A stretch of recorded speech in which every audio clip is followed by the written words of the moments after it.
Christmas night, 1776. An American army that shouldn't even exist anymore is about to attempt one of the most desperate gambles of the entire Revolutionary War. This is the story of Washington's crossing of the Delaware and the battle that may have saved the Revolution. By December of 1776, the American cause looked close to finished. General George Washington's Continental Army had suffered a string of devastating defeats around New York, losing thousands of soldiers, retreating across New Jersey, and watching enlistments dwindle as winter approached. Many soldiers' terms of service were set to expire at the end of the year, threatening to dissolve the army entirely. Washington needed a victory, and he needed one immediately. Thomas Paine, traveling with the retreating army, captured the grim mood of the moment in his pamphlet, The American Crisis, famously opening with the line about the times that try men's souls, words that were reportedly read aloud to the troops in the days before the crossing to bolster their resolve. His target was a garrison of Hessian soldiers, German troops fighting for the British, stationed in the town of Trenton, New Jersey. The Hessians had a reputation as skilled, disciplined fighters, and their presence in Trenton represented a forward outpost of British control in the region. Washington's plan was audacious. He would cross the icy Delaware River at night, march his army roughly 9 miles in freezing conditions, and launch a surprise attack on Trenton at dawn, catching the Hessian garrison off guard the morning after their Christmas celebrations. The crossing itself was nearly as dangerous as the battle to come.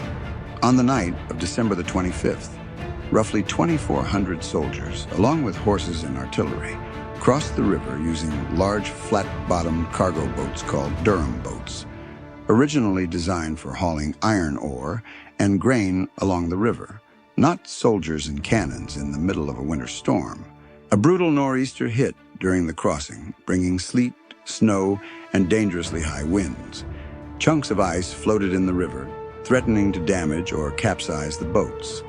The crossing took far longer than planned, pushing the timeline back by hours and forcing Washington to abandon a coordinated 3-pronged attack when 2 of the other planned river crossings failed entirely due to the weather.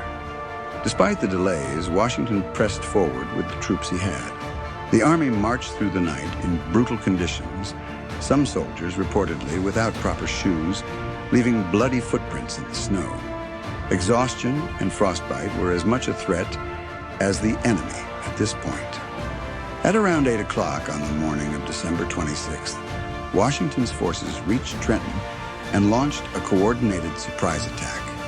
The Hessian garrison, numbering around 1,500 soldiers, was caught almost completely off guard. The battle itself was fast and decisive.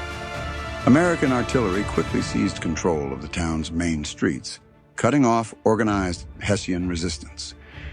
Colonel Johann Rall, the Hessian commander, was mortally wounded attempting to rally his troops. Within roughly an hour, organized resistance collapsed. By the end of the battle, American forces had killed or wounded a small number of Hessian soldiers and captured nearly 1,000 prisoners, along with valuable artillery and supplies.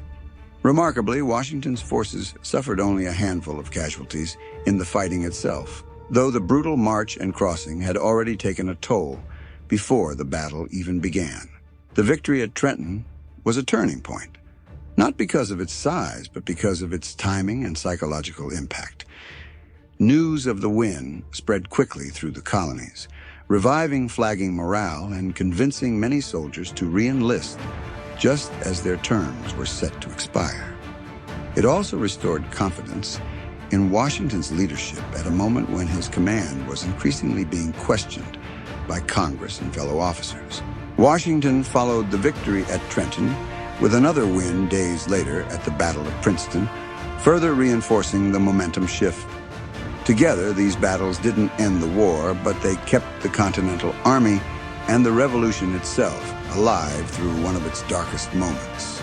Nearly 250 years later, Washington's crossing of the Delaware remains one of the most iconic moments in American history, immortalized in paintings, reenactments, and popular memory as a defining symbol of resilience against overwhelming odds.